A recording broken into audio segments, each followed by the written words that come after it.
Good. So, this is me. I'm welcoming everyone apparently. I'm the program director here at Advocacy and Public Policy Leadership, and I've spent the last 8 or 9 weeks or so working with the youth here in order to help them advocate for their community, along with Saber, who should be coming soon, inshallah. That being said, here's the agenda for today, right? First things first is introductions, and then a Quran recitation by Adam Hanoun. One of our speakers is Baha Haraz, and then what is the Ilya certification for everybody to be familiar with it? Our second speaker, Tomiko Shine, and then finally our student presentations. So let's get into the Quran recitation. Assalamu alaikum everyone. My name is Adam Ghanoum. I want to recite to you all famous ayah from Surah An-Nisa, which commands believers to be just and uphold justice. أعوذ بالله من الشيطان الرجيم. بسم الله الرحمن الرحيم. يا أيها الذين آمنوا كونوا قوامين بالقسط شهداء لله ولو على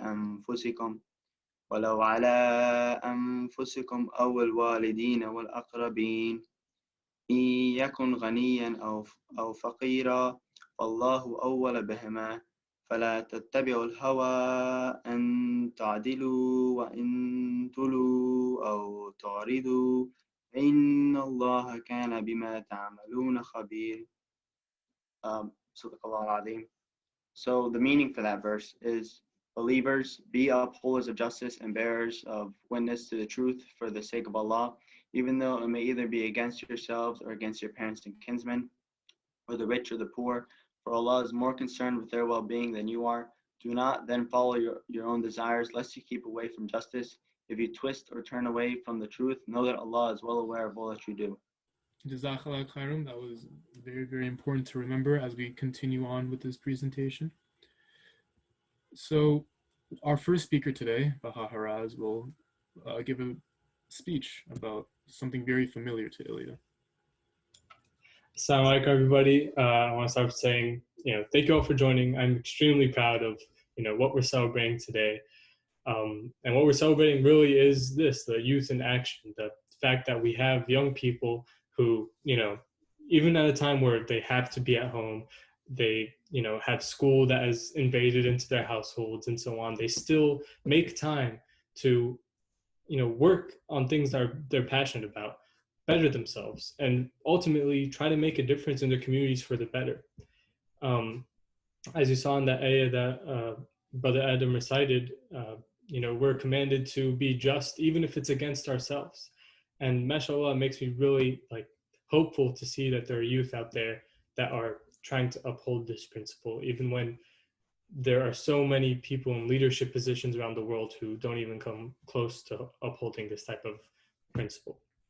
So with that being said, I hope you guys really enjoy this ceremony. I want to talk a little bit about what Ilya is also. We're really all about this, youth in action.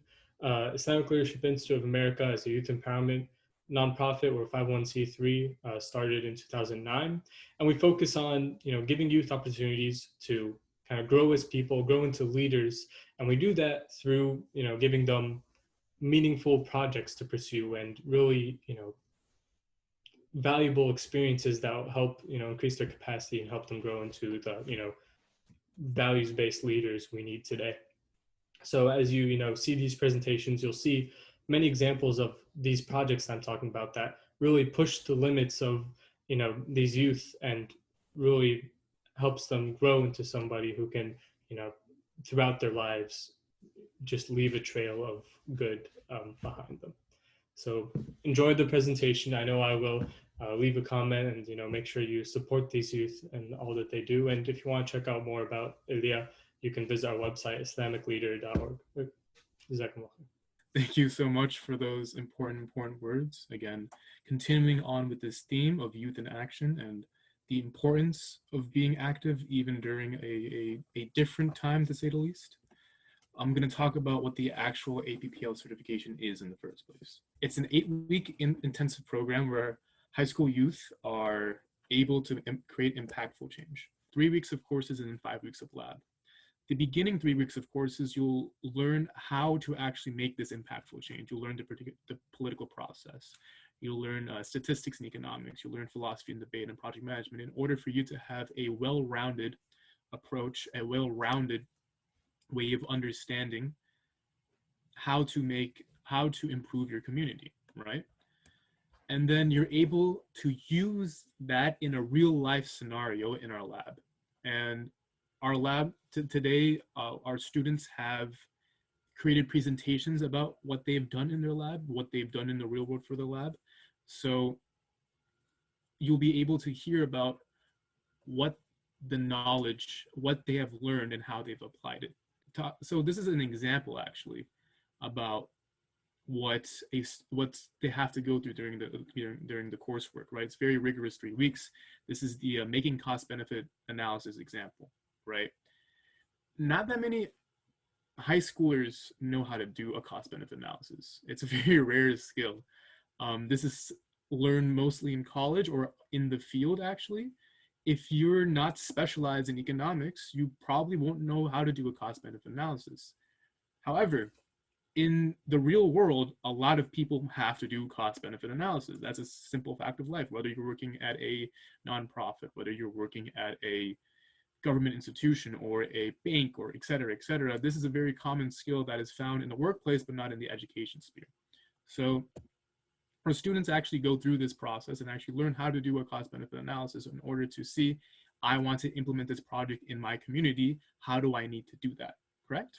So in that same sense, that this kind of reflects what the certification is about in the first place. What the certification again is about helping your community and almost a crash course in understanding what you need to do in order to create a change today. So that's a little bit about the certification. Now I'd like to move on to our second speaker, Tamako Shine, who will be speaking about living a life of gratitude and fortitude. Thank you. Peace and blessings, everyone, and assalamu alaikum.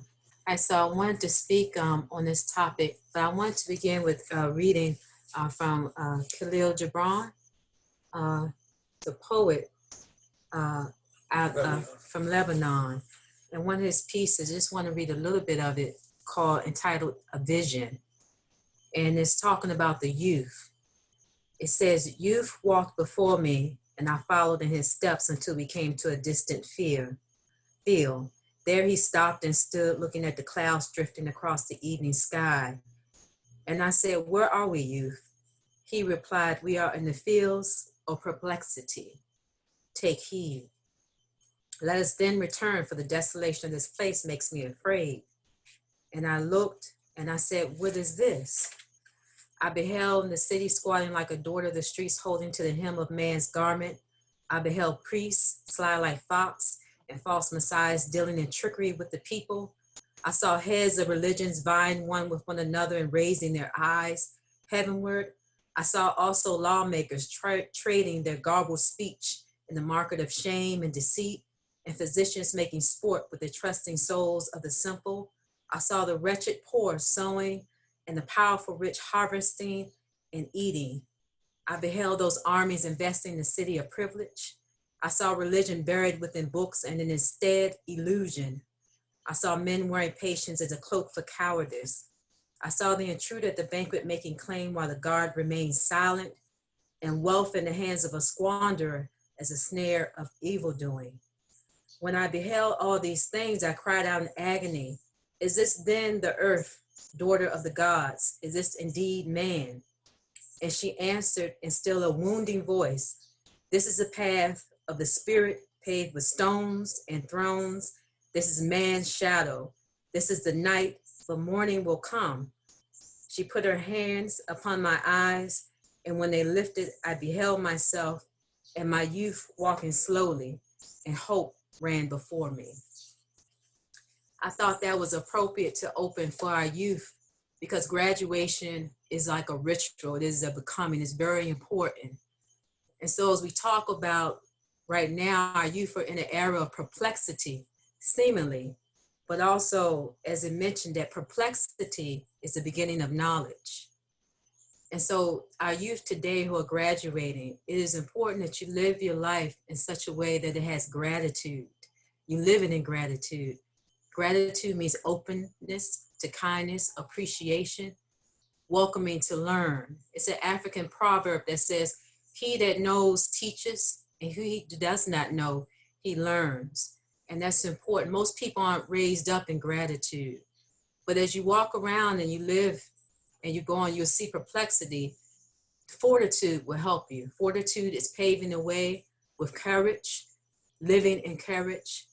And so this is what I encourage our youth, Hasfa, who was with us this summer, Huzaifa, Faison, and Alawe, who's been with our organization. I hand over to you as a woman of African descent, all my perplexities, all my histories, all my lived experiences, but your own. And as you move forward, that you are open to learning, open to knowledge, but that you walk in it with grace and with courage. And I know that you will be okay and that you live life robustly and fully. I want to say congratulations for APP. We are very proud of the time that we had with you this summer, and we're looking forward to seeing how you grow and develop. And we are here to stick with you and walk beside you in gratitude and fortitude. I thank you for the honor of letting me speak today. Peace and blessings. That was really good. Wow. That was amazing. Thank you so much for those very strong reminders. And I'd like to also speak about Tomoko's role in APP, HRC, and Ilya. She was part of the lab partner. Once, again, let me go back to the original screen. Once they take 3 weeks of courses, they're sent to a partnership with another organization to work with that organization in an apprenticeship, correct? And Tomoko was very, very willing to take on these students, which was a lot of work, an incredible lot of work. and you could see the change in the students, really. You can see, like, when I talk to some of these students, you could see their world view actually change, their understanding of how things work actually change in a very phenomenal way, in a way that for some people takes years, even decades to get there. For the time that I've worked with them, that they've mentored me, they've taught me, they've also changed me in a fundamental way as well. So I just like to thank them from the bottom of my heart for donating their time to me and countless other youth. So if you'd like to learn more about them, go to their website. Tomoko will be able to provide what they've done, what they do.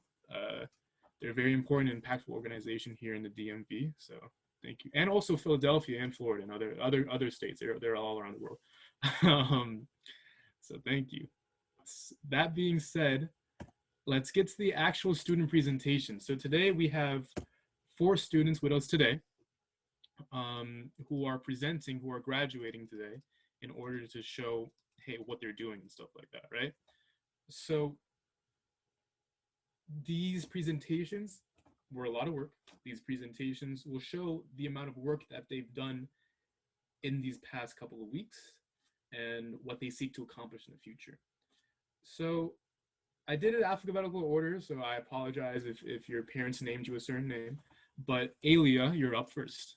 Let me get your presentation going. Ailey, are you there? I am, and you got my name right. Yeah, who would have thought? That's amazing, isn't it? For the first 3 weeks of the class, Ali did not know my name. All right, let me tell you the story, right? It's not your fault, but that's what happened. What happened was, what's the word? How do I say this? I was calling her Alia because that's my mother's name, and I was like, "Oh, your name's Alia. That's really cool. That's my mother's name." She's like, "Yeah, that's really cool to hear," and she never corrected me. It's never corrected me. So I've we were been 3 saying, weeks in, and it was too late to correct him. So then, all right, we'll debate this later. Anyway, let me once this loads up, you're ready to go. All right, tell me when are you good? all right, I am ready. All right, cool. Assalamu alaikum, everyone. My name is Alia Tucker. I'm a sophomore at River Hill High School in Clarksville, Maryland. I heard about the APPL certification the way many people in our communities hear about new events. It was through WhatsApp. And since that first week in June, it's been kind of a wild ride. I'm very excited to present a summary of my group's project. So I worked with a lab that dealt with sitting bills in Congress. We worked to push bills to Maryland congressmen that would protect the interests of Palestinian children under Israeli occupation. Next. In the very apt words of Nelson Mandela, there can be no keener revelation of a society's soul than the way in which it treats its children.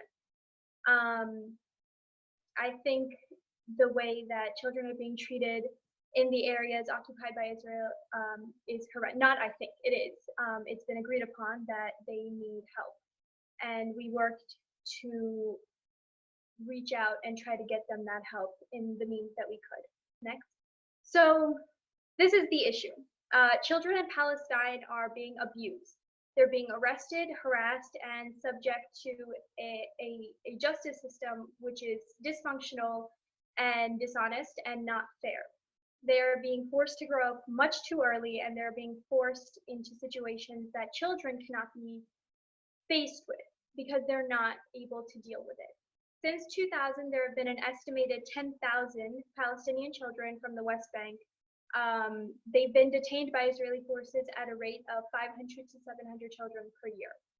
This lab really worked to get Congress people to start the drafting process for a letter about children in Palestine by the end of the lab. And near the middle of the lab, we discovered that there was a new bill pertaining to pulling funding from Israel, HR 8050, and we were working overtime to try to push that alongside the first bill, which was HR 2407. The mission of this lab was really just to take us a step closer to passing both these bills. Our goals were to research, create partnerships, communicate with congressional offices, and form an effective coalition. Next. Next. There are no pictures because, honest to God, we all got self-conscious about our selfies. But this was the team. Alawi was a great advisor, and I worked with Nathan Feldman and Kareem El-Husseini, who were from the #Free Them All campaign, and then Alam Majadli, who was from a student organization that is pro-Palestine. Next. So first, we researched the two bills that we were working to push. HR 8050 prohibits the US government from recognizing the claim of Israel's occupation over the West Bank. And HR 2407 prohibits funding that supports military detention, interrogation, abuse, or ill treatment of children as it pertains to violation of international law. Next. Our first step was to research our case studies. We found cases of Palestinian children ranging from 11 to 17 years old, both boys and girls, who were subject to abuse and harm in Israeli custody. So that means police arrests, kidnapping, and covered up court trials. Sorry, that's the word, trial. We conducted a meeting with Representative Jamie Raskin's office. So, all right. We conducted a meeting with Representative Jamie Raskin's office. His aide, David Mandel Anthony, met with us, and we pitched our case to him, and we proposed that we help the Raskin office start drafting a letter that is pro-Palestine and pro-HR 2407. We then drafted an email to get in contact with Senator Van Hollen's office for a meeting. In order to have something to present, we compiled and wrote out an informative memo. So we presented facts, statistics, and case studies that we found most relevant pertaining to abuse of Palestinian children. And we did manage to get the Raskin office on board with writing and drafting a letter, drafting and writing. From the memo, here are the relevant facts and statistics. 73% of children experience physical violence following arrest by Israeli police forces. 96% were interrogated without the presence of a family member, and not mentioned here, many were interrogated without the presence of a lawyer. almost half signed documents in Hebrew, a language that most Palestinian children do not understand. This is a very clear form of sabotage. They, meaning children, are pit against an adult military process, and Israel is repeatedly ignoring their treaties that they have agreed to against inhumane treatment of children in their occupational role. These are the highlights of our case studies. They're our most important and most devastating case studies. One is about female prisoners. They are unnamed because their families wanted to protect their identities. According to the Andalu Agency, of 34 female prisoners at Hasharon prison in 2018, 2 were underage girls subjected to strip searches without female supervision, midnight roll calls, and cramped quarters. They lived in moldy, rat-infested cells. They were not provided representation in court, and currently the status of their imprisonment is unknown. However, the Andalu Agency suspects that they are still in prison. The second is a very, very relevant case. Just this August, a 15-year-old boy who was detained from a refugee camp by Israeli forces tested positive for COVID-19. He was not provided medical attention, and he was not separated from other children at the police station where he was being held. His detention was extended by over a week, and so far he has not been taken to court, and he has not been released. Some of our goals as we continue, I hope to keep the goals of this lab going, and I hope to continue working on it. So we're going to meet with Chris Van Hollen's aide, add to our case studies and statistical research, and send a rough draft or pieces of a letter to Congress that'll bring the issue to light and hopefully make 8050 and 2407 relevant again. So these were our sources, and they are links for relevant articles and additional information.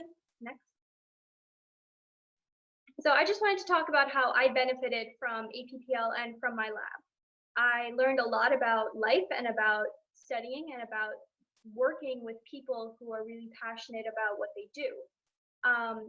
Amongst memos and cost-benefit analyses and mission vision statements, I felt very empowered by what we learned in this lab. I felt like I could really take action. I felt like it was a reachable goal to become someone who fights and believes that what you're working for is worth it. So I'm very grateful for the lessons I learned from this lab. And I actually have sisters, and I hope that they will do this when they get old enough, because I just thought it was a great experience, and I'm very glad that I got to work on this project. That being said, I actually like to go back to one of the slides here, which is this one, and I'd like to talk about some of the people that are on there. First, Ibrahim, he's also on this call. He's a part of the lab, but he's graduating later because some of his work isn't done yet, but inshallah, once that work is done, it's coming up very soon. He'll be graduating soon, so look out for that. Secondly, Nathan Feldman and Kareem Al-Husseini were very, very welcoming. Unfortunately, they're not here right now, but they were very instrumental in achieving the accomplishments that we see today. And finally, Ahlam, I believe she's here. She's the president of Students for Justice in Palestine at UMD, and also part of the Free Them All campaign with U.S. campaign for Palestinian rights. And besides that, she's just a wonderful person. Honestly, she was for the course part of the certification. She was actually a guest instructor, and she was very, very good with the kids. She was very, very helpful with the kids, and also in her time with the lab portion, she was instrumental in being a good person and making sure everybody's doing well and making sure that everyone has good confidence. So thank you, Ahlam, for all your work in pulling this off. Yes, thank you. Good job, Elia. You did a great job. Thank you. All right, cool. That being said, the next is the Prison Industrial Complex Lab. This is the lab that partnered with APP HRC, and they're going to go over it together and then go into their separate goals, inshallah. So let's get started. Okay, I'll talk and get started. So you can go to the next slide. So yeah, this is our review. just a broad overview that me, Hafsa, and Huzaifa, we learned from the APPO class. So as Alawi mentioned, like the way it worked was that for the first couple of weeks, we were with Ilya and specifically Alawi and Saber, who taught us a bunch of a bunch of skills related to civics and politics. Overall, I think we as youth, we all of us are, you know, as young people are interested in making change in society. And Ilya, like during this part of the class and APPL, like overall, really gave us the tools and the skills necessary to actually make change. And so these are just a couple of different skills and knowledge that we learned. Um, one of the most important uh, one of the most important things that we learned was that change comes from groups of individuals who impact communities. So if you want to make change in society, it comes from the bottom up. And we also had several assignments that we had to complete, such as memo writing, as well as a cost benefit analysis. We also learned economics and statistics, and together we also it's not on the slide, but together we also put together a project and the mission vision statement, as well as actions to complete the project. These are some of the topics we covered in our other portion of the lab, where we spoke with different activists and speakers. And so one of the things that a lot of them talked about were like the cash bail system, wrongful convictions, and some speakers touched on the topic of child labor and generational trauma. So I think most of these are pretty self-explanatory, but I'll just go into them a little bit. The wrongful convictions were basically where people were locked up for reasons that were like that should not have. Yeah, so like a lot of the people that we talked to over the course of the workshops that we did, a lot of them were wrongfully convicted and shouldn't have been in prison because they hadn't committed the crime. And there was also several other commonalities among the people that we talked to, such as the fact that they were negatively impacted by the cash bail system, as well as they also touched upon child labor, as well as the fact that we also talked to some of the people who had families, had children, and were separated from them, and that caused a lot of trauma um, across their whole family. Yeah, sorry, something happened there for a second. And also a lot of them spoke about the cash bail system and how it basically targeted the poor and punished them for being poor, while also like favoring the rich. And in either case, both victims or both offenders were fighting for their cases, but one was seen as one was fighting from a free man's point of view, and the other was in jail, and oftentimes was mistreated. And also some of the speakers we spoke to who went to jail while they were children or younger, when they went to juvie, they spoke about how they felt that they were taken advantage of. I think Brother Tyrone also mentioned how he witnessed someone being killed in prison as well. So, and then also generational trauma. Brother Audrey spoke about how the whatever the pregnant females go through, their children are also affected by it. And he touched more on the topic of like in utero trauma. So more specifically, we had like talked to these 6 people, and these are the people we learned from. The first person we started was Brother Tyrone, and he like basically exploded our brains. He gave up all this knowledge in like less than an hour. We were all is astounding. His subhanAllah, his like knowledge is huge. But he's talked a lot about how Islam is tied in with how a lot of spirituality is found in with Islam when people are in prison. And he talked about the origins of Islam and how it ties in with the history of slavery in America, and like how Islam combats this, and talks about how we should not we should be against this institutional racism. And then we talked to Sister Miriam, who founded Sister Hearts. This is an organization that helps newly released prisoners. And she talked a lot about her struggle practicing Islam. They stopped her from practicing Islam, like doing fasting during Ramadan and praying. It was a lot of struggle. They even hit her when she was trying to put on her hijab. It was very, very tough for her. And she also talked about the struggles of incarcerated mothers and how they have to somehow provide for their babies, their child, but they're still, in prison, and it's a lot of tough. And then we talked to Sister Nabiha, who is a lawyer advocating for religious rights in prisons, and she also talked a lot of the problems with bails and how we could counteract them with community bail funds. She talked about why there's a lot of recidivism, which is basically released prisoners going back to the prison. She talked about how a restorative justice system would work. Then we talked to Brother Terrell Thomas. He's the NAACP Criminal Justice Director. He talked about the problems at juvenile detention centers and how they affect the child mentally. He talked about his life story of how he watched his brother get shot and how it traumatized him. And he talked about how to impact your community, how to get involved with the youth, and how to help them. Then we talked to Khairi Al-Amin, who is the son of Imam Jamil Al-Amin, and he talked about the qualities of a great leader, what made Imam Jamil a great person, a great leader. He talked about why he's a prisoner, a political prisoner. We talked about how this is different from like a regular prisoner.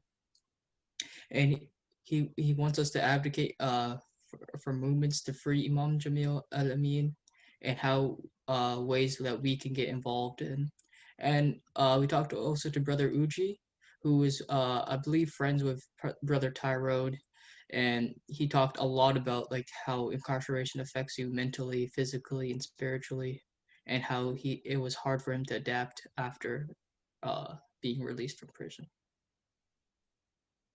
Yeah, and I just wanted to mention that I just wanted to point out that like a lot of the people like a lot of the people that we talked to were Muslim or had connections to Islam, and for the people who weren't Muslim, like they still had positive things to say about Islam and its role in giving people hope, giving incarcerated people hope in prison. Okay, cool. So now we're going to go into specifically what each person has gotten out of this experience. Let me load this. Faison's up first. You ready? You got this? Yeah. That's what I like to hear. All right, bet. Cool. Okay, so for our final project, we were supposed to make a presentation and describe what a world without prisons would look like. And so I'm going to talk about some of the differences I think between over the course as I've learned in APPO, some of the differences between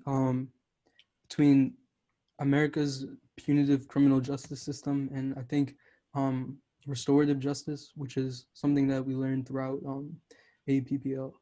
And yeah, you can go to the next slide. So the main like theoretical difference I think between restorative justice and punitive justice is about the question of human behavior.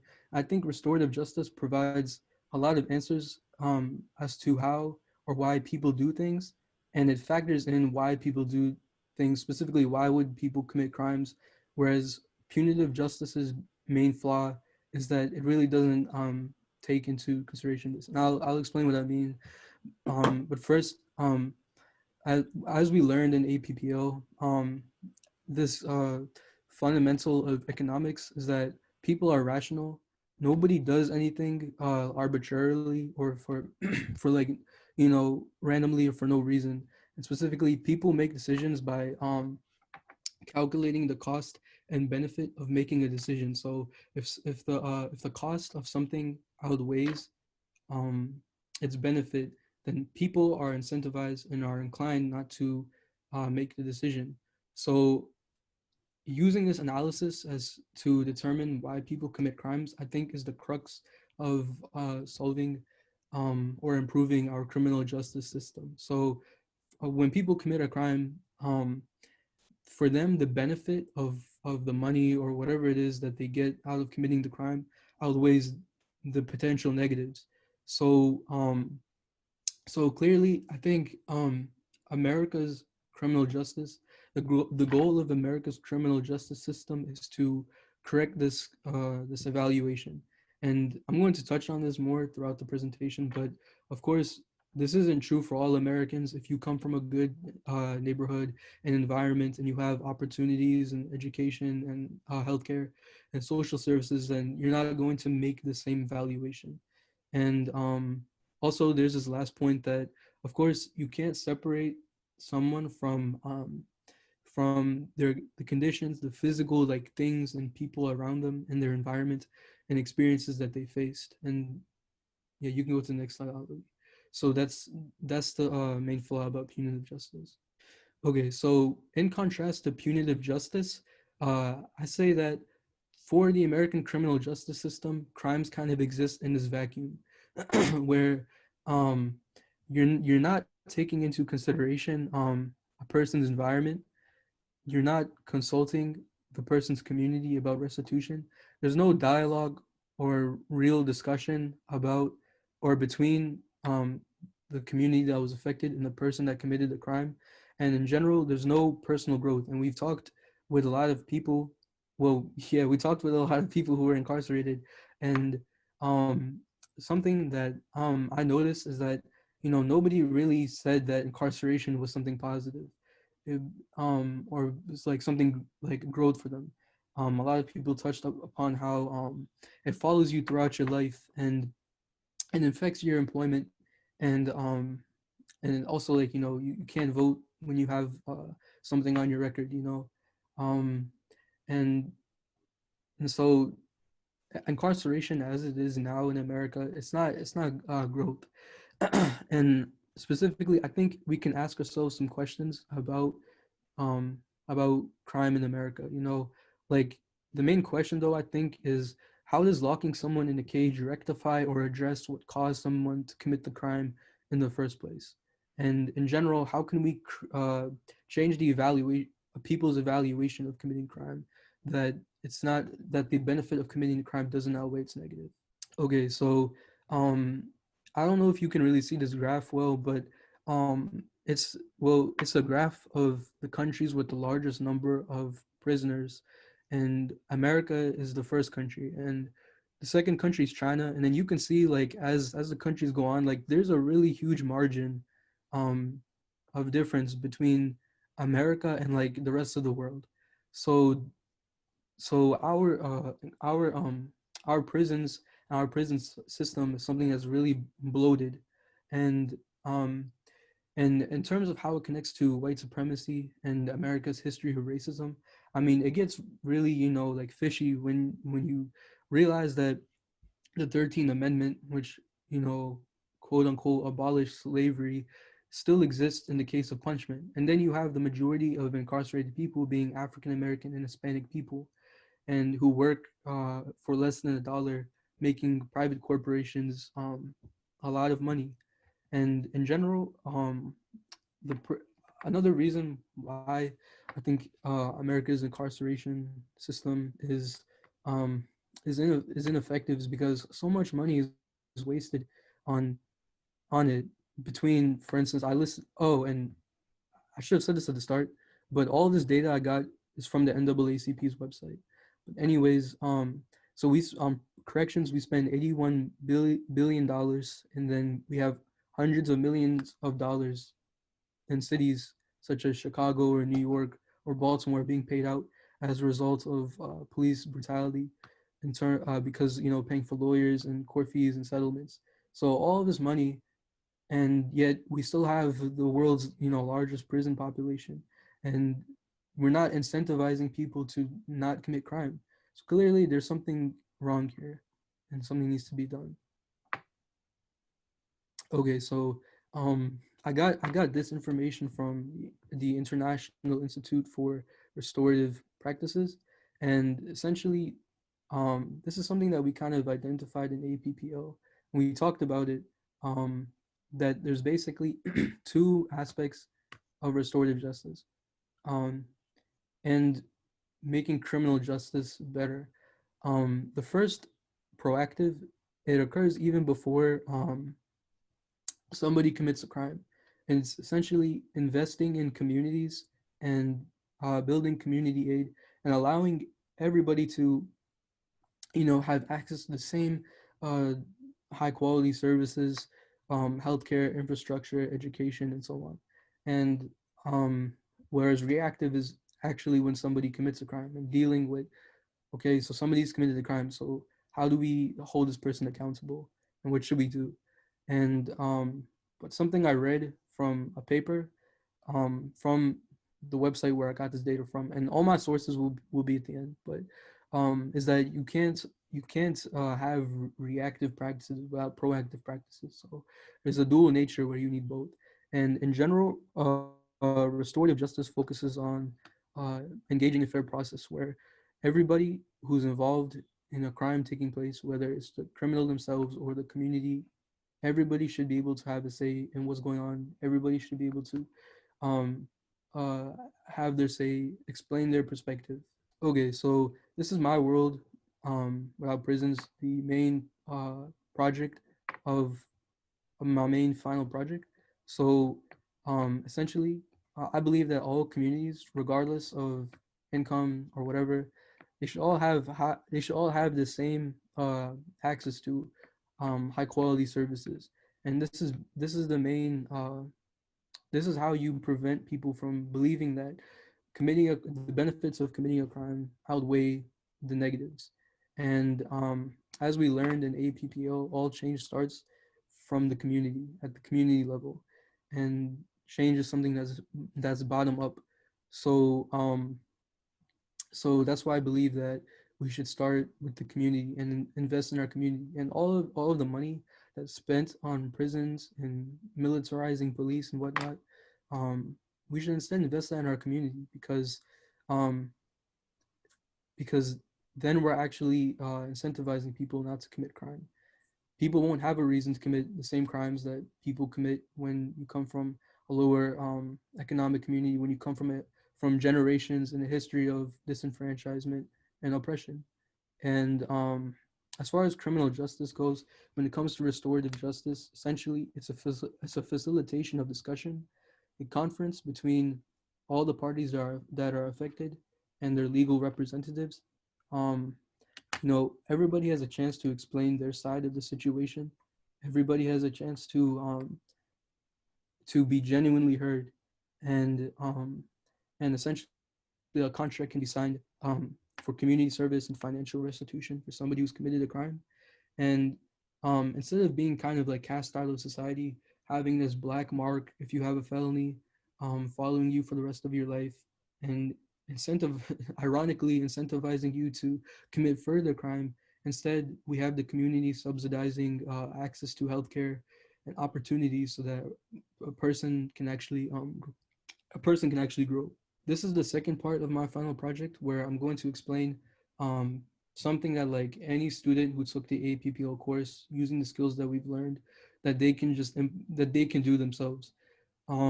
So I decided to focus on implementing these same restorative actions within our schools.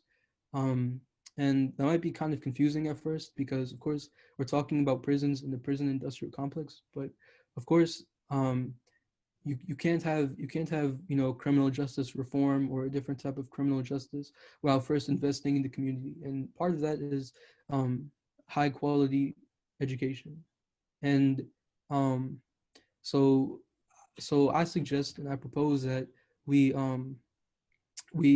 we uh, lobby schools and school administrators to implement restorative justice practices in our schools, um, in order to foster the community and build restorative justice. And Also, I know this is actionable because ILIA, the organization that I'm involved with, has done this in the past, and the skills that I've learned during APPL also allow me to be able to do this. So you can go to the next slide. Okay, so as I just explained, the problem I think is that we need to remove the zero tolerance policies that create, for instance, school to prison pipeline, and kind of set our young people back. And instead, we need to implement restorative practices so that our students and our young people actually have support, the help that they need, and so that they're on track to be, good and productive members of society.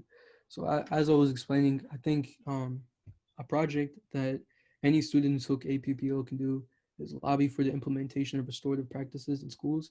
I use HCPSS because I'm from Howard County. A lot of people in ILIA are from Howard County too. But yeah, and so the mission, I think, again, is that we can have this discussion with counselors, teachers, school staff, as well as the superintendent to implement these restorative practices. And specifically, a vision I see is that, assuming that there's not like a pandemic, but we could organize a meeting at a public area. So Ilya has kind of done something in the past. We did it at a library when we wanted to talk to when we wanted to talk to school staff about our mental health services for youth. I mean, you could also do it other places as well, but we would want to present our case to the teachers and the school staff, as well as a memo outlining our goals and a presentation. And I estimate that it would take like 3 to 4 weeks to implement this. Okay, so when you have a project, you separate it within goals, and in order to make sure that these goals are being met, you have key performance indicators.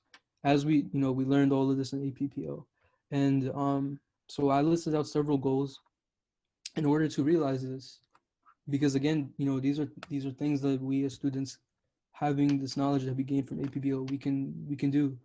And so for instance, finding an appropriate venue, actually talking to the staff, emailing them, inviting them, and actually, drafting and completing our memos. And there's KPIs for each goal to indicate that we're actually meeting our goals.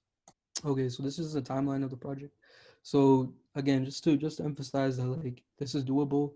um in the first week, you could book the venue, find the venue. You could contact the administrators and begin, writing out the memo and the presentation, and, practicing and writing what you're going to be saying. And the next several weeks, finalize who's going to be there, the attendees, the memo. And again, like, we wrote a memo during APPL, so, we know how to do that.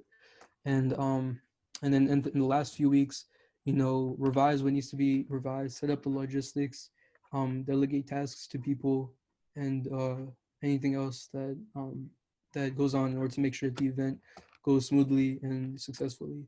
Okay, so this is the last slide. These are just my sources, and I just wanted to close by saying that everything that I just put into the presentation, I learned through APPO, and I mean, like I said, I mean, as young people, I think young people are the most interested in making change, right?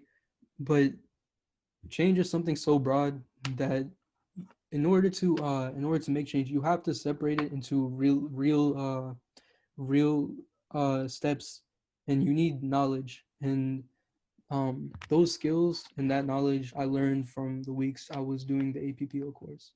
Halloween, you're muted again. Oh my gosh, this always happens to me. Press I can do. All right, Alt A. So next up we have Hafsa. Thank you so much, Faizan, for that very impactful presentation. A lot of good lessons to learn from that one. Hafsa, you ready? Yep.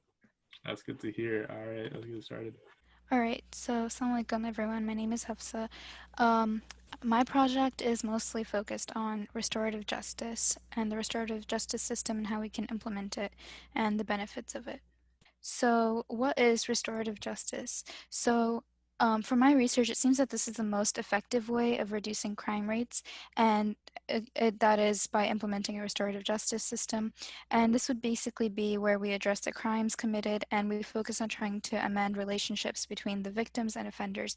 And sometimes this means giving the offender a punishment that the victim sees fit. This just creates more openness and transparency between both parties. So an example that I found of this was in Canada, where they were implementing the restorative justice system, and there was an example of an employee that stole from a cafe, I believe it was, and once they found the thief, she and the shop owner had a conversation, and they understood each other through that. And what they decided to do was host a community dinner, so that way all the community members were affected by this robbery. It was a like tight-knit community, but through this community dinner that they hosted, they really got to know her, and they were able to all reconcile. And they all said that this was a great system that they tried to implement, and it created a lot of like openness and understanding between them. So some of the harms of the prison environment, there are a lot of harms that occur in the prison environment. For example, we spoke to Sister Miriam, and she talked about her experience of losing her maternal instincts. She said she was only allowed like 3 meetings in the 13 years she was there, and also being away from her children for so long, she didn't know how to love them the way she should have, and she felt guilty about that. And also she spoke about how especially women face a lot of trauma and abuse and harassment in the prison environment. Also, Brother yeah, I already mentioned this earlier. So basically, but the gist of this all is that being in the environment, in the prison environment, it would not really be helpful to anyone. If anything, it would just add more to the problem. This is just basically a short summary of a TED Talk that Deanna Van Buren also spoke about the restorative justice system, and she said that the simple power of dialogue, through that data shows that it builds empathy, reduces violence and reoffending by up to 75%, and it eases PTSD in survivors of severe violence. Next slide, please. So what can we do? We should first recognize that the current punitive system is unfair, as well as the environment being more harmful than beneficial. So this is my mission and vision statement. So my mission would be to bring more clarity and understanding between both parties. And the vision would be that with each case that arises, at the end of it, there would be more clarity and closure from both parties. And this in turn would reduce crime rates and would also be more effective in holding offenders accountable. And that is the end of my presentation. Any questions? Also, I would like to thank Ilya for the opportunity that they gave for us to be able to learn and speak with so many people. And it was a great learning experience. And it really made me more aware of a lot of issues I was not aware of before. My fault. Does anybody have any questions for Hafsa before we move on? All right, cool. I actually have a question. So, how do you see this implemented in the local community? Like, for example, like the city you live in, or something like that. Going back to your mission vision. Well, I think the first step would be bringing this problem to legislators, where they try to create more transparency and bringing like conversation between both parties, so that way people can really understand each other and see where the other person is coming from. The victims can see where the offenders are coming from, and the offenders can see where the victims are coming from. It's like a two-way street, And so I think the main way to accomplish this would be by going to the legislators and bringing this issue to them. All right, cool. So before I move on, any pressing questions? There we go. I have a question, little sister Hospa. You were talking about the women incarcerated. What do you think are some suggestions to prevent that impact of the women incarceration and the trauma it passes on to the children, to break that cycle? Do you have any thoughts on that? That's a great question. That's a very broad question, and it's really hard to answer because I mean, I'm not an expert in that field myself, but from what Sister Mariam was telling us, we basically just have to create more of a welcoming environment for, especially for women who are incarcerated. And also we have to take into account their children and if they're pregnant with children and how it may affect their children as well. And that would affect generations to come. All right, that's good to go. Now let's go to the next presentation. Thank you so much, Hafsa, for that very, very impactful presentation. Huzaifa, you're coming up. You ready? Where you Yes, at? sir. That's good to hear. All right, final project presentation.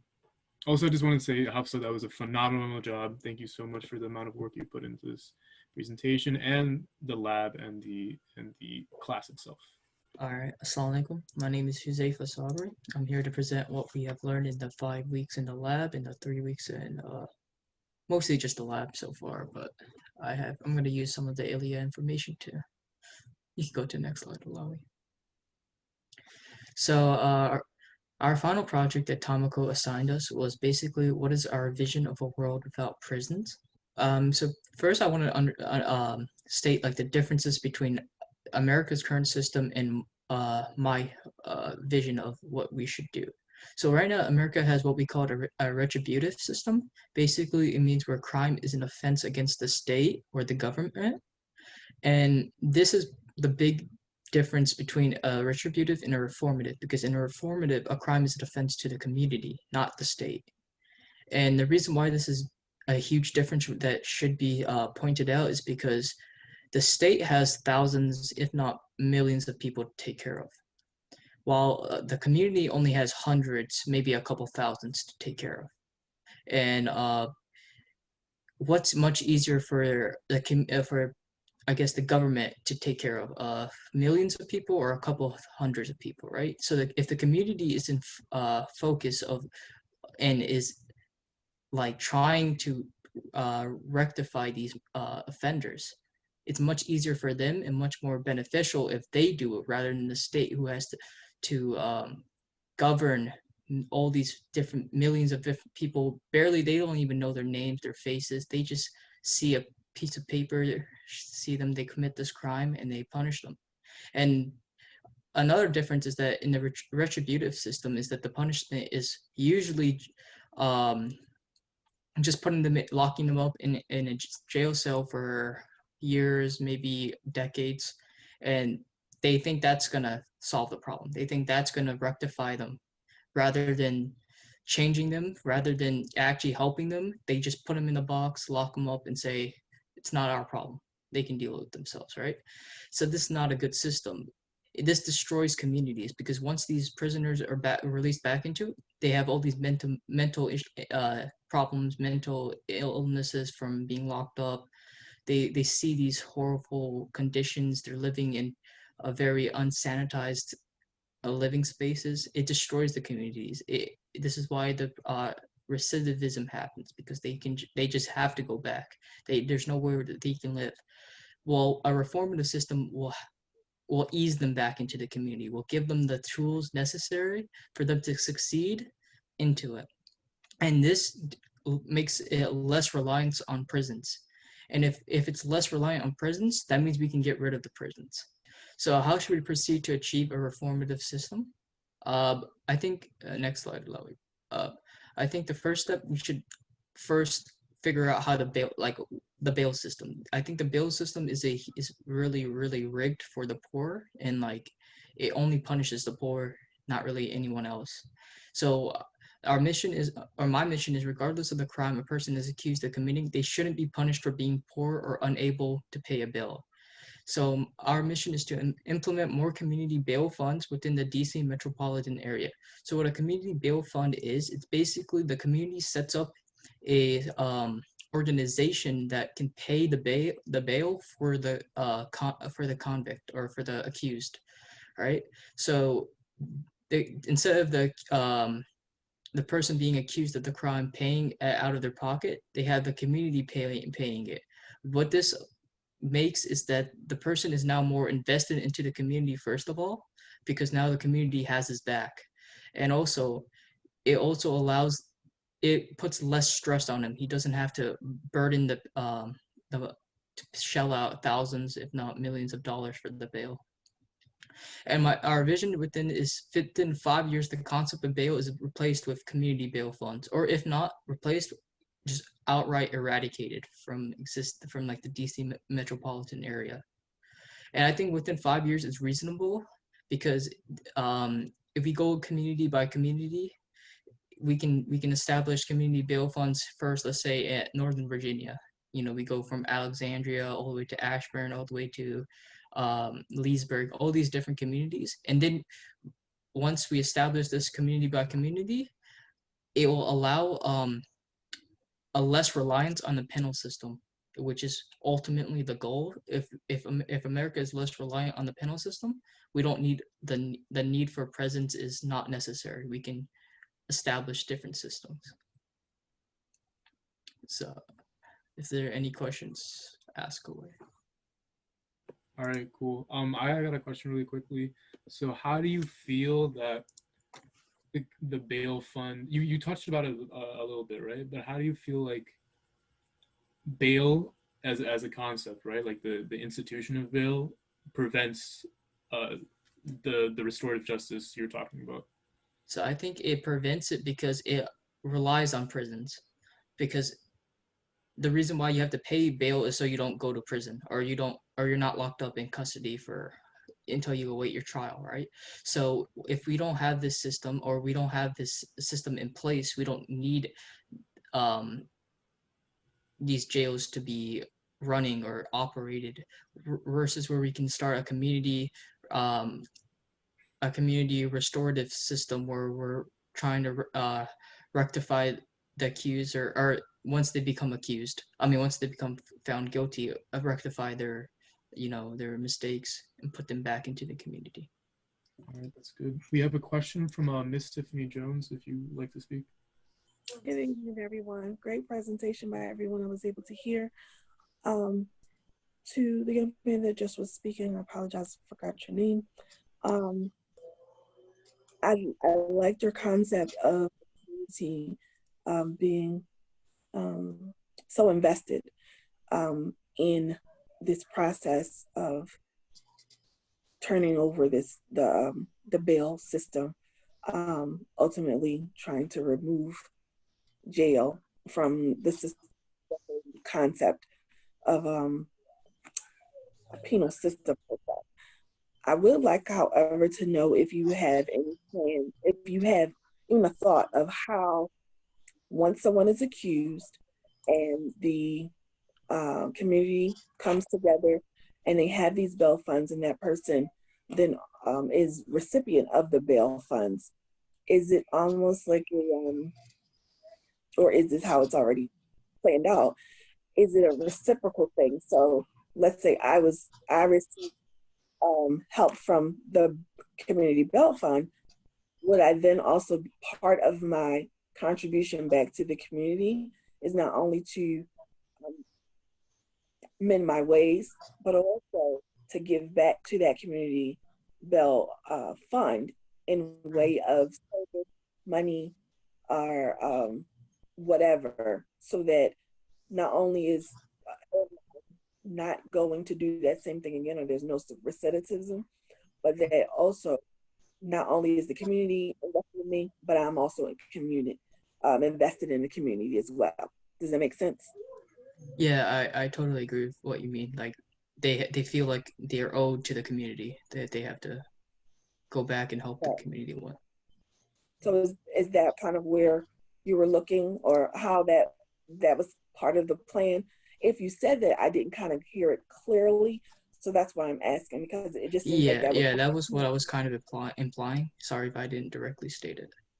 No, it's fine. It was still a great presentation. I think it goes along with the mindset of policing our own communities. So I think that was actually very, very good. Thank you for the dialogue, and thank you for taking my question. Appreciate it. Thank you so much. So we have another question from Tomiko. We are running out of time soon. But... Yes. I just a quick question, Zaifa. What about those that may commit heinous crimes in the community? Rape, stabbings, what if the pedophilism, what if the community may not want them bailed out? I mean, we talking from cities, Baltimore, Philadelphia, inner cities. What about those folks? Do you think the same should apply? Or is that a community conversation to decide that? How do you think that works? I think if they're accused of like committing that crime, I think the community bail fund should still pay the bail because it's innocent until proven guilty, right? So, but once they become guilty, that's, I guess, for the community to decide if they want to bring him back into the community or not. Interesting. Thank you. Well answered. All three presentations were excellent. Very good. Thank you, guys. That was amazing. All right, so I just want to say, y'all know how to make a presentation. These look beautiful. I really know how to do design. But yeah, so next thing I want to talk about is impacts, specifically what else ILIA does. So Jonah, do you want to speak on this? Yeah, so first let me introduce myself. My name is Jenna and I'm the head of outreach here at ILIA. And great job to all of you guys that completed your presentations. They were really amazing and I think you guys did excellent jobs. So these are kind of examples of like the work that APPL does, which is one of the ILIA programs. But aside from APPL, ILIA offers many programs, actually a lot of weekly programs. So I will leave the link to our website in the chat if you want to go ahead and visit it. But basically every week we have halakas and tons of different like educational Islamic halakas for people to attend. But every month, recently we've been doing our college night, which is a great program for high schoolers. If you have any questions about college, you can kind of come ask current college students, which I think is a really great beneficial program. And we are also having our Youth Crisis Line open house coming up as well, which is going to talk to you all about the mental health program and kind of the health program that that we launched a few years ago and kind of just informing the community about it. But yeah, these are a great impact. And I think these are just some examples of the impact that ILIA students can do. And I think it's really amazing job. So great work to everybody that kind of put together a presentation. Great, thank you. So finally, the big time itself. Am I muted? I'm not muted. You're certified. Wayman, are you there? MashaAllah, Bismillah. Give us a big takbir. Great job, everyone. Allahu Akbar. Bismillah ar-Rahman ar-Rahim. Alhamdulillah Rabbil Alameen. Wassalatu wassalamu ala Sayyidina Muhammad, Khatam Rasul Nabiyyin. All praise is due to Allah subhanahu wa ta'ala, the creator, the sustainer, the provider, and peace and blessings be upon our beloved Prophet Muhammad. Peace and blessings be upon him. Really inspired by what we've seen today. Great presentations, great thought leadership.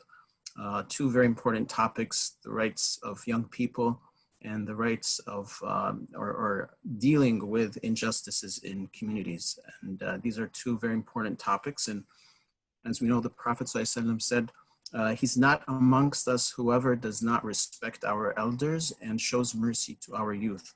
So by addressing that first issue, treatment of Palestinian children, that's definitely, standing up for the young people who are not only young, but are occupied and treated unjustly, and their lands are being taken away from them. And of course, the second topic, which is so core to our faith, is upholding justice and fairness over the lands. And as we know, the Prophet, peace be upon him, was sent to take people away from worshiping the creation to worshiping the Creator. And when we listen and hear some of your presentations and the injustices that occur in the criminal justice system, we can see how people are worshiping something else besides the Creator indirectly through access to money or whatever it is that they can use. So I want to just reflect real quick here. I mean, what we've witnessed tonight is a manifestation of the parable 110 in Al Imran, the chapter of the family of Mary, where God says, you've been the best nation brought out to mankind for three simple reasons. One, because you promote truth, you promote good. Two, you prevent evil. And three, you believe in God. So you do the first two with the proper understanding of who God is and what has he revealed to us. And my advice to all of you is continue this great work that you've started, and also look at what does Islam say about it, right? We've been given a perfect revelation that addresses all these types of issues, every single thing that a human being would come across in his or her life. So how do you treat a rapist? There was a question about that. Would the community want to bring that person back? There are rules and regulations, and there's teachings how to deal with a rapist, and how to deal with adultery, how to deal with theft, and what type of theft. And the example that was given in Canada, I mean, I was hearing the story, that's a perfect Islamic solution, right? But that solution might not apply to different type of crime because of different factors and so forth. So the revelation we've been given is the ultimate truth. And we're all human beings. We have flaws. We're not perfect. So no matter whatever a human being produces, it's never going to be perfect. What we need to do is take our societal issues and look at the script and see how do we uncover those solutions that have some dust on it. So change takes time, like we know. Those of you who attend Good Morning Ilya would remember from Behat's talk a few days ago that to create change, you need a sense of urgency. And I think I got that sense from you guys tonight, that these are important things we need to address sooner than later. There are lives at stake here. There's, justice and fairness is at stake. So in closing, change takes a while, but keep going through your dreams and do the right thing. As the Prophet ﷺ said, if the day of judgment is upon you and you're about to plant a tree, continue planting that tree. I mean, look at this profound statement of the Prophet. He's saying that the earth is shaking, right? The mountains are crumbling, the volcanoes are erupting, and you're about to plant a tree and you know that this is the day of judgment. He's saying, go ahead and finish that good deed. Don't throw it away and run out, which means that never give up on change, even if this is the last moment of life. So, and this is a hadith sahih that was narrated by Anas ibn Malik. So with that, inshallah, we're gonna go to the final portion of our program here. And I would call upon Behat Haraz, our chairman. As Chief of Academics and Research, I certify the following students who have completed the requirements for the Advocacy and Public Policy program at Islamic Leadership Institute of America. They're eligible to receive their certificates and are recognized by the Institute to move on to the next level in the program or to serve their communities and speak on behalf of truth, fairness, and justice. And inshallah, we'll be mailing you your certificates. We have them here. So Aliyah, you're the first graduate here. Congratulations. We have Faizan is next. Thank you. Great work. Hafsa. And last but not least, Huzaifa. Great work, everyone. Jazakumullah khairan. I'm really proud of all of your work. Keep it up. Inshallah, we look forward to seeing more great things that you guys bring together. Let's get a round of applause. I haven't been in this ceremony in a long time. So we got the music up or whatever? No. Good job. MashaAllah. Takbir. Oh, I forgot. I wanted to also thank Miko for your support and all the other partners, also American Muslims for Palestine and the many other organizations that's been supported. I mean, we could not have done this without you guys. So thank you very much. We look forward to doing more things with you all. Yeah. Thank you for joining us tonight. Before we leave, we'll still have there's some questions that I missed. So if you guys are willing to stick around, go right ahead. But this is officially the end of our presentation, but we got after hours later. So if you want to stick around, you don't mind? No, you can. Yeah, I want to recognize Alohi. He built this APPL system basically from the ground up.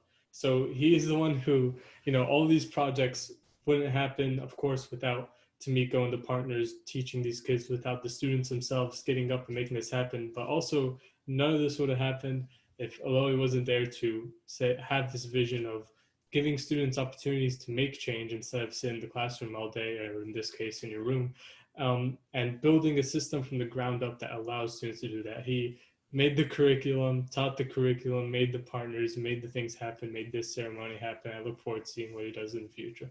And of course, none of this also would have been possible without, Brother Ayman in 2009 starting an organization to give youth opportunities like these. So really good job, guys. I mean, may Allah reward you all. He's unfortunately couldn't make it, but Saber, he was also a co-instructor. He actually was like the main instructor for this.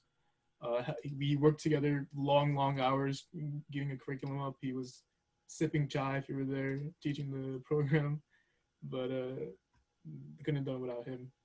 But so yeah, this is the after hours. You don't have to stick around. But Huzaifa, you actually have a question from Zachariah. You there?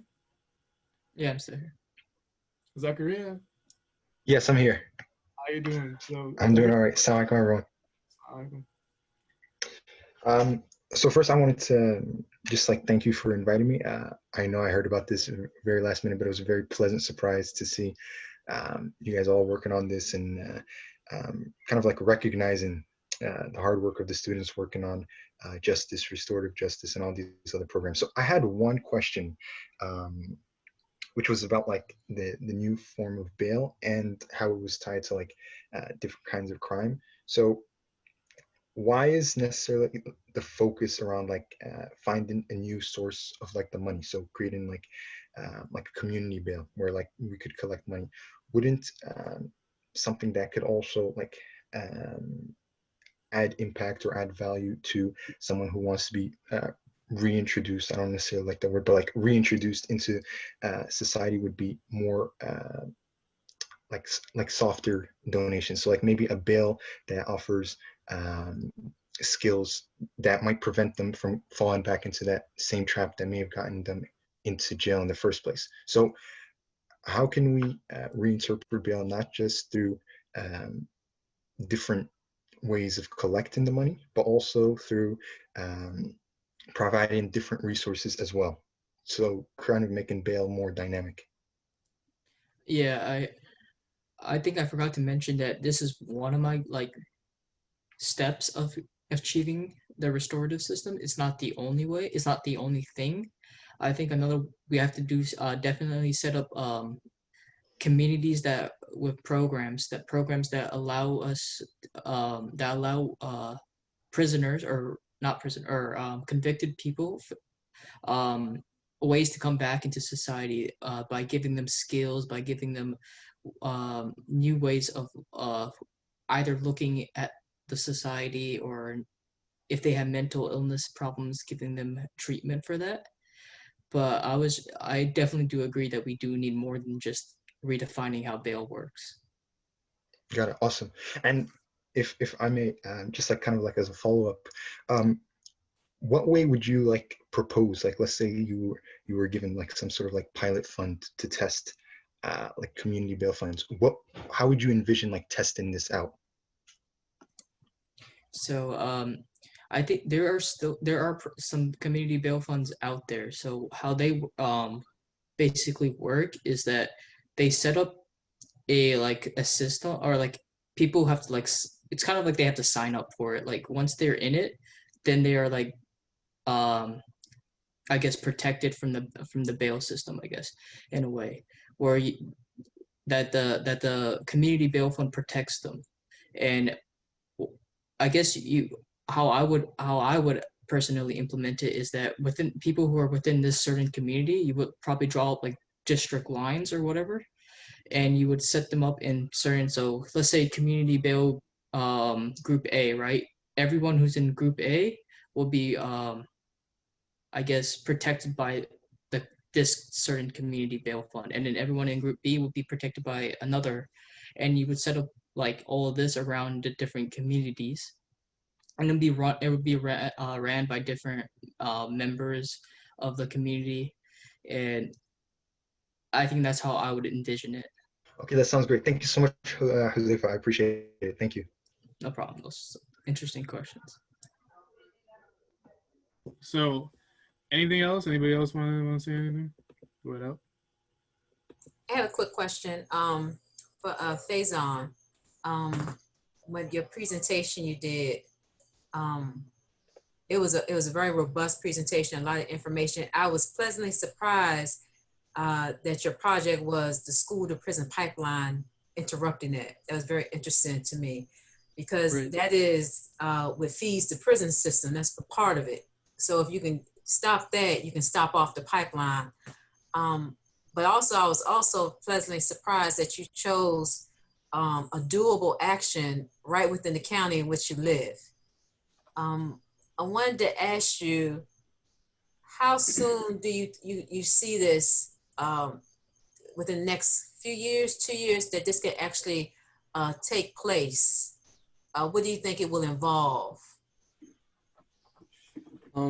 Well, so within the timeline, I said that I think like this is a project where like if I mean of course, you know, working out more of the details and planning a little bit more, it maybe wouldn't follow exactly the same timeline that I put, but like like technically like I could start the project tomorrow with the resources I have from Ilya and the skills I learned from the class.